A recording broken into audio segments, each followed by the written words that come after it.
Hello everyone. आज हम सीखेंगे प्रेजेंट इंडेफिनिट टेंस बिल्कुल आसान तरीके से। अगर आप बिगिनर हो या क्लास थर्ड के स्टूडेंट हो तो ये वीडियो आपके लिए परफेक्ट है। तो चलिए शुरू करते हैं। तो इसमें सबसे पहले आपको प्रोनाउंस को जानना होगा। ये प्रोनाउंस क्या होते हैं? जो नाम के प्लेस पे, जैसे किसी बंदे का नाम होता है राम, श्याम, मोहित, सोहन, इन सब की जगह इनडायरेक्टली उसी बंदे को बोला जाए। जैसे वह काम करता है, वह खेलता है, वह बुक पढ़ता है। तो अब ये जो वह है, वह को इंग्लिश में ही बनाए या शी बनाए। तो इसके लिए अगर सेंटेंस के एंड में ता है आ रहा है, जैसे वह बुक पढ़ता है, तो शुरू में वह दे रखा हो और एंड में ता है दे रखा हो, तो ता है से पता चलता है यहाँ पर लड़के की बात हो रही है। और जब लड़के के लिए वह की इंग्लिश बनानी हो तो ही बनेगी। जैसे फिर ये बन जाएगा ही रीड्स अ बुक। अगर ये कैसे पता चले कि वह की इंग्लिश शी कब बनेगी? तो अगर ये दे रखा हो वह बुक पढ़ती है, तो शुरू में वह और एंड में ती है से पता चला वो लड़की है। लड़की की जैसे इस सेंटेंस की इंग्लिश बनेगी शी, तो ये बन जाएगा शी रीड्स अ बुक। अब ये दे क्या होता है? जैसे अगर ये कहें वो लोग बुक पढ़ते हैं, तो पीछे क्या आ रहा है? ते हैं से पता चला एक से ज़्यादा लोग हैं, और शुरू में क्या था? वो लोग। तो वो लोग की इंग्लिश यहाँ पे बनेगी दे, तो बन जाएगा दे रीड अ बुक। फिर मान लीजिए अगर ये आ जाए हम बुक पढ़ते हैं, तो हम की इंग्लिश यहाँ पर क्या होगी? वी, तो वी रीड अ बुक। अगर ये इंग्लिश बनानी हो तुम बुक पढ़ते हो, तो तुम की इंग्लिश होगी you read a book. It कहाँ पर लगता है? ये एनिमल्स और नॉन लिविंग थिंग्स के लिए, या जिस सेंटेंस का सब्जेक्ट ना हो उसके लिए लगता है। तो प्रेजेंट इंडेफिनिट टेंस के आप सभी जानते होंगे फाइव टाइप्स होते हैं। एक तो अफर्मेटिव सेंटेंसेस, सेकंड होता है नेगेटिव सेंटेंसेस, थर्ड होता है इंटरोगेटिव सेंटेंसेस, फोर्थ होता है नेगेटिव विद इंटरोगेटिव सेंटेंसेस, और फिफ्थ होता है WH फैमिली। उसमें से टाइप 1 हम आज इस क्लास में डिस्कस करेंगे। अब आप बोलेंगे मैम आपने ये तो बता दिया टाइप 5 होते हैं, अब आप ये तो बताइए हमें कैसे पता चलेगा कोई भी सेंटेंस प्रेजेंट इंडेफिनिट का है? जब हम उसे पहचान ही नहीं पाएंगे तो हम उसे ट्रांसलेट कैसे करेंगे? तो देखिए हमें कैसे पता चलेगा।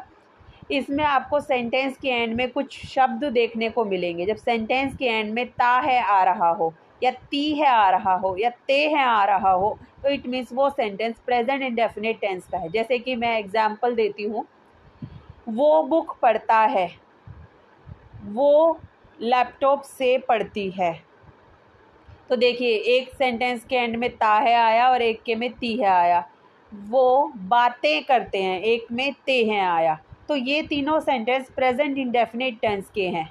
अगर मैं ये बोलूँ वो बुक पढ़ रही है, वो लैपटॉप से पढ़ रहा है, वो बातें कर रहे हैं, तो देखिए इन तीनों सेंटेंस के एंड में प्रेजेंट इंडेफिनिट टेंस, वो इन तीनों सेंटेंस के एंड में ता है, ते हैं, ती है नहीं आया, इसीलिए ये वाले तीनों सेंटेंस प्रेजेंट इंडेफिनिट के नहीं होंगे। तो इट मीन्स अब आपको समझ आ गया होगा कि प्रेजेंट इंडेफिनिट टेंस का सेंटेंस पहले तो पहचानिए उस सेंटेंस के आखिर के शब्द देखकर, और फिर उसमें स्ट्रक्चर अप्लाई किए। स्ट्रक्चर हमने फर्स्ट क्लास में सीखा ही था, सेकंड क्लास में सीखा ही था। स्ट्रक्चर क्या होता है? एक हिंदी का सेंटेंस इंग्लिश में बनाने का रूल को स्ट्रक्चर कहते हैं। फिर हमने ये सीखा था सब्जेक्ट वो होता है जो काम को करता है, वर्ब वो होता है जो काम हो रहा होता है, और ऑब्जेक्ट वो होता है जिस चीज़ का यूज़ सब्जेक्ट करता है। तो देखिए यहाँ पर अफर्मेटिव सेंटेंसेस में एक हिंदी का सेंटेंस इंग्लिश में ट्रांसलेट करने के लिए स्ट्रक्चर होता है सब्जेक्ट प्लस वर्ब की फर्स्ट फॉर्म प्लस एस या ES प्लस ऑब्जेक्ट। मीन्स सबसे पहले हिंदी के वाक्य में से सब्जेक्ट पहचान कर उसकी इंग्लिश बनाएंगे, फिर वर्ब पहचान कर उसकी इंग्लिश बनाएंगे, और फिर ऑब्जेक्ट पहचान कर उसकी इंग्लिश बनाएंगे। अब यहाँ पर भी हमारे दो रूल्स और होते हैं। एक तो रूल नंबर 1 होता है, अगर सब्जेक्ट ही, शी, इट या सिंगुलर नाउन हो तो स्ट्रक्चर होता है।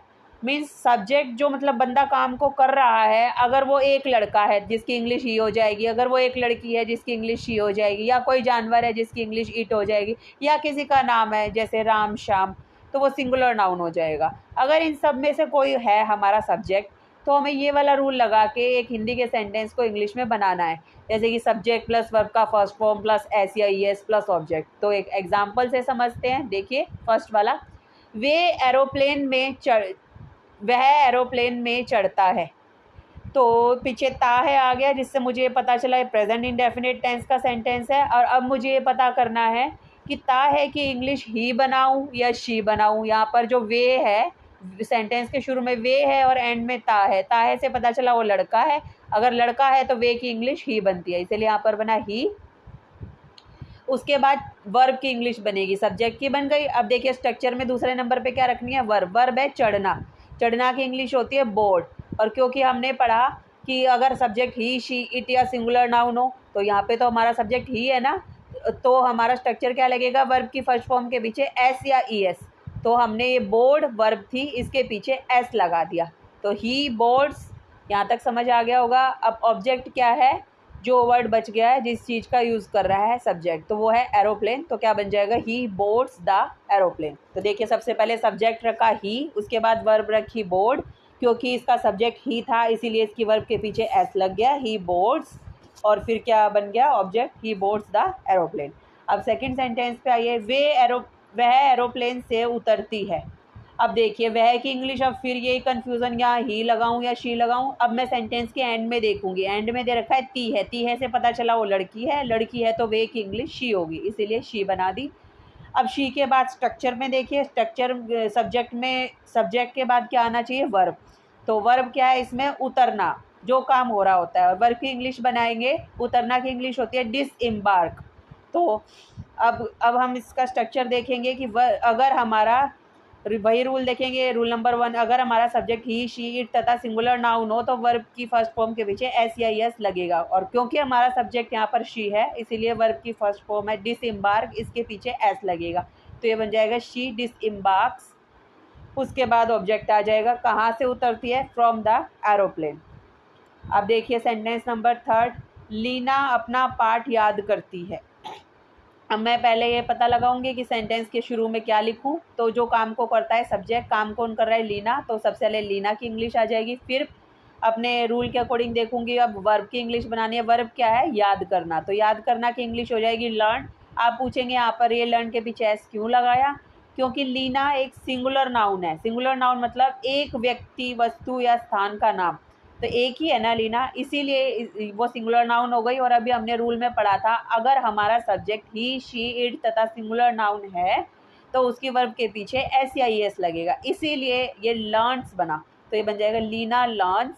और उसके बाद लीना का अपना की इंग्लिश होती है, जब लड़की अपनी बातों की, अपनी चीज़ों की बात करती है ना, तो उसकी इंग्लिश होती है हर। जैसे ये कहें कि लीना अपनी बुक पढ़ती है, तो लीना रीड्स हर बुक। तो यहाँ पर वो अपना पाठ याद कर रही है तो इसलिए हर लगेगा, तो लीना लर्न्स हर लेसन। अब फोर्थ में देखिए, आजकल रोज बारिश होती है। अब आप कहेंगे मैम यहाँ तो समझ ही नहीं आ रहा कि सब्जेक्ट कौन है, काम कर कौन रहा है। तो ऐसा सेंटेंस जिसका सब्जेक्ट ना हो, तो वो वाला सेंटेंस का सब्जेक्ट हम इट बनाते हैं, जैसे मैंने यहाँ बनाया। आजकल की इंग्लिश सबसे पहले मैंने लिख दी नाउ अ डेज, और फिर क्योंकि इस सेंटेंस का कोई सब्जेक्ट नहीं है तो यहाँ इट लगेगा। तो अभी हमारा रूल ये भी था, अगर सब्जेक्ट ही, शी, इट तथा सिंगुलर नाउन हो, तो क्योंकि यहाँ पे सब्जेक्ट इट है इसीलिए इसकी वर्ब के पीछे एस लगेगा। तो बारिश होना को बोलेंगे रेन, तो इट रेन्स। और रोज की इंग्लिश हो जाएगी एवरीडे। अब रूल नंबर 2 समझिए। रूल नंबर 2 क्या कहता है, सब्जेक्ट अगर आई, वी, दे, यू या प्लूरल नाउन हो तो स्ट्रक्चर होगा। मीन्स अब आप सोचेंगे पहले हम सब्जेक्ट रूल नंबर 1 में 3-4 वर्ड याद करें, फिर रूल नंबर 2 में, तो आप सिर्फ अगर रूल नंबर 1 भी याद कर लेंगे तो भी काम चल जाएगा। रूल नंबर 1 के सब्जेक्ट छोड़ के और कोई सा भी सब्जेक्ट हो तब भी ये रूल नंबर 2 वाला लगेगा स्ट्रक्चर। और अगर आपको थोड़ी कन्फ्यूज़न है तो सब्जेक्ट, रूल नंबर 2 के सब्जेक्ट भी लर्न कर लीजिए, जैसे आई, वी, दे, यू या प्लूरल नाउन। मैं आप सबको एक एक करके समझाऊंगी। तो इसका स्ट्रक्चर होता है सब्जेक्ट प्लस वर्ब की फर्स्ट फॉर्म प्लस ऑब्जेक्ट। इसमें वर्ब की फर्स्ट फॉर्म के पीछे एस या एस नहीं लगता। तो जैसे फर्स्ट सेंटेंस है, हम एरोप्लेन में चढ़ते हैं, तो सबसे पहले सब्जेक्ट की इंग्लिश, तो हम की इंग्लिश वी, काम क्या हो रहा है, चढ़ना, चढ़ना की इंग्लिश बोर्ड, और किस चीज़ में, ऑब्जेक्ट की इंग्लिश द एरोप्लेन, तो वी बोर्ड द एरोप्लेन। अब आप यह कहिएगा कि वर्ब के पीछे एस या एस क्यों नहीं लगाया, क्योंकि इसका सब्जेक्ट वी है और हमने ये रूल नंबर 2 में पढ़ा, अगर सब्जेक्ट वी हो तो उसकी वर्ब के पीछे एस या एस नहीं लगाएंगे। तो सेकंड सेंटेंस देखिए, मैं एरोप्लेन में चढ़ता हूँ, चढ़ता से पता चला, वो मैं की इंग्लिश तो वैसे ही यहाँ पर आई हो जाएगी। तो उसके बाद वर्ब की इंग्लिश बोर्ड, और फिर एरोप्लेन में द एरोप्लेन। अब बोर्ड के पीछे एस क्यों नहीं लगा, क्योंकि इसका सब्जेक्ट आई है, हमारे रूल नंबर 2 जो कहता है। थर्ड में देखिए, तुम चाय पीते हो, तो यहाँ पर तुम की इंग्लिश यू होगी, अभी मैंने बताया था ऊपर। तो फिर काम क्या हो रहा है, पीना, पीना की इंग्लिश ड्रिंक होगी, और फिर क्या होगा, टी, तो यू ड्रिंक टी। अब आप यहाँ पूछेंगे कि मैम यहाँ ड्रिंक लगाऊं या टेक लगाऊं, तो देखिए जब हम पानी वाली चीज़ें होती है ना, लिक्विड चीज़ें होती हैं, जैसे चाय हो गया, दूध हो गया, तो उसके लिए ड्रिंक लगाते हैं। तो और अब उसके अलावा जैसे हमें मेडिसिन खानी है, वो लिक्विड नहीं है, तब हम वहाँ पर टेक लगाएंगे। जैसे फोर्थ सेंटेंस देखिए, वे दवाई लेते हैं, तो वे की इंग्लिश हो जाएगी दे, और लेते से पता चला वो एक से ज़्यादा लोग हैं, तो वे की इंग्लिश यहाँ पर दे। उसके बाद वर्ब टेक, और फिर दवाई की इंग्लिश मेडिसिन। फिफ्थ, सिपाही बॉर्डर पर आराम करते हैं, तो सिपाही हो गए जो काम को कर रहे हैं, सब्जेक्ट, सब्जेक्ट की इंग्लिश सोल्जर्स। उसके बाद आराम करना यहाँ पर वर्ब है, तो टेक रेस्ट। उसके बाद कहाँ पर कर रहे हैं, एट द बॉर्डर। तो अब आपको ये भी पता चल गया होगा कि कहाँ ड्रिंक लगाना है और कहाँ टेक। ड्रिंक वहाँ लगता है जहाँ पीने की चीज़ें हो, जैसे चाय या दूध, मिल्क या टी, और टेक वहाँ लगता है जैसे मेडिसिन खानी हो या रेस्ट लेना हो, टेक रेस्ट। सो अब आप सभी लोगों ने प्रेजेंट इंडेफिनिट टेंस का टाइप 1 अफर्मेटिव सेंटेंस अच्छे से सीख लिया है। अगर आप प्रेजेंट इंडेफिनिट टेंस के remaining 4 types, that is negative sentences, interrogative with negative and WH family को भी इतने ही आसान तरीके से सीखकर अपना फ्यूचर बदलना चाहते हैं, तो इस चैनल को सब्सक्राइब करें। Thank you.